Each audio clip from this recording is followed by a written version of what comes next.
Johannes Atela. I'm the director of the Africa Research and Impact Network, which is a network of experts supporting governments of Africa on issues of responding to climate change and other stresses. So today we were here, we were launching a very fundamental project which is going to look at climate change response in the Lake region. The project is called Locally Led Adaptation Metrics in Africa. So we are looking at Africa, but we are looking at the Lake region through the Lake Region Economic Bloc, that is LREB, as a model through which we can show subnational or local level climate action. As you know, LREB has made a lot of strides in terms of putting in place systems, putting in place policies to support response to climate change, attracting funding opportunities such as the financing locally led adaptation actions in Africa or in Kenya, briefly known as the FLOCA, through the leadership of the governor here and his colleagues.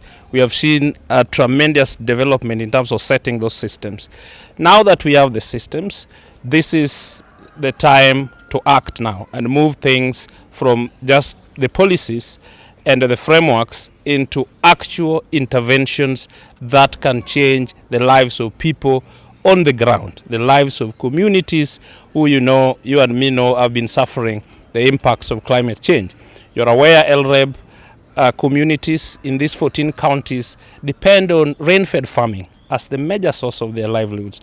They depend on fishing as a key source of livelihood, small-scale agriculture, and all these are significantly affected by the impacts of climate change. So LREB region is a region that fundamentally or urgently needs climate action.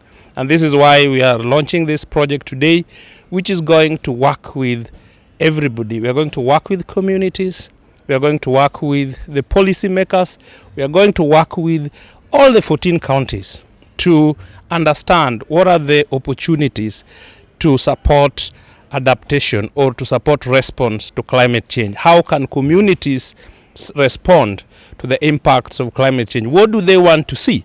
Because a lot of times we know that there's a top-down approach where funding technologies are brought from the higher levels and then sometimes imposed into the communities. What we want to do with this project is to listen to what the communities want to see.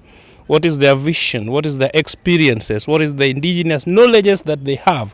What technologies have worked? And how do we use this to build a more strategic interventions for climate change response? So we are going to do that as part of research, develop data.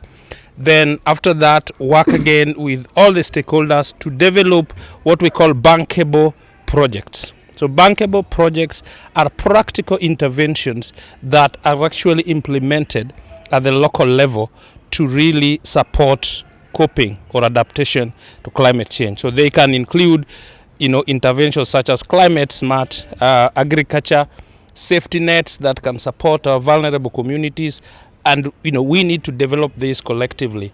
Once we develop that, we hope that we'll be able to open the space, open the opportunities to attract investments into the lake basin, and especially for climate action, but also for development. And specifically the project that we are launching is a project that's going to have a major impact in our region, and we are looking forward to working with the Africa Research Impact Network to realize what the project has set out to achieve. And in a nutshell, I want to say that this program is very important to the region because it's focusing at having climate change and particularly adaptation mainstreamed to the local level. Because as you know, climate change is a very complex subject. and it has remained being discussed in international conferences, in national conferences, and in meetings like where we are here at, in Kisumu here. But the local people who are real affected, the women, the children, people living with disability who are affected, have no idea of what is going on. So this program will be able to mainstream this matter to the local level, and to us is very important. But more important so is that they will be coming out with methods on how to measure and report the impact of climate change to the people, and the intervention that we shall be taking as governments, how those interventions, whether they are having any impact or no impact. Because we have had so many projects funded nationally by government, millions of shillings are spent, but there's no impact. In fact, most of the money is spent in hotels like here, where we just talk and have nice lunches, and after that we have a get-together party, and then, So, but this, what they are going to try to do is to ensure that whatever money we get is going to have an impact and will be channeled to the local person. So the community becomes the apex of climate change discussion and conversation.